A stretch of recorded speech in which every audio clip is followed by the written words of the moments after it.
Meron akong unexpected na bisita. Ito si Nekay, Nek-Nek. Siya ulit, tsaka si Kuya Cyrus. Ayan, bigla silang pumasyal dito guys. So, pinlano nila. Kaya pala tinatanong kung nasaan na ako.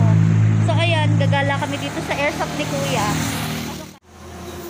Kaklase ko nung college. Tsaka si Kuya Cyrus. Food trip daw kami. Gusto nila ng street food. So, maghahanap kami. Samahan niyo kami guys. Kasi naman, ang bibigla tong mga to eh.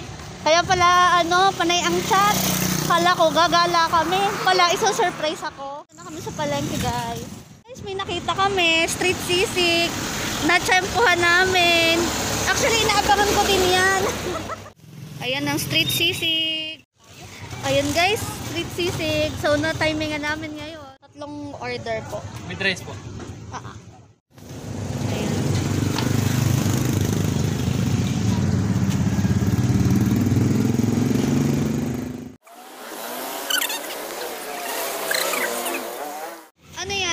Para bati na tayo. Peace offering niya daw yung sisig guys. Hindi kasi kami bati ni Kuya Cyrus last time. Pero ngayon bati na kami. Yan, dahil nakabili na kami ng sisig guys, uwi na kami. Pero bibili pa ulit kami siguro doon. Fries at saka may drinks naman. So fries na lang. Kami guys ng fries. Nakupo sila dito sa amin. Pero masarap yung fries nila. I-try nyo na din. Dito na kami sa 3rd floor. Sa rooftop. Ayan. Para may view. Gusto nila dito guys. Banding na kami. At saka mag-emote daw yung isang bata. Hindi ba? Akala ko mag-emote eh. Magkakwento lang siya. Pero hindi about. Oh, hindi na emote. Magkwento.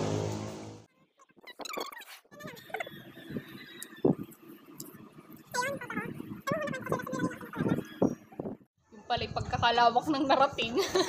Kung saan na kayo napunta. Oo, para lang talaga makauwi. Putsa, pagdating namin ng inang silang di ba sa silang sobrang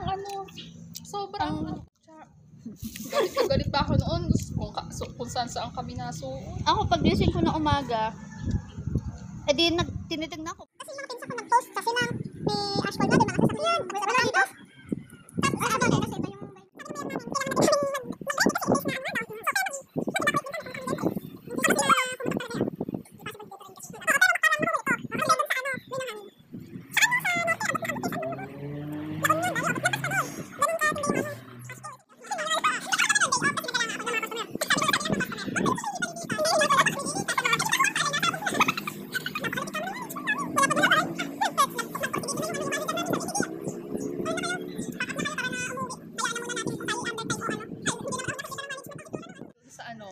sa manager ko.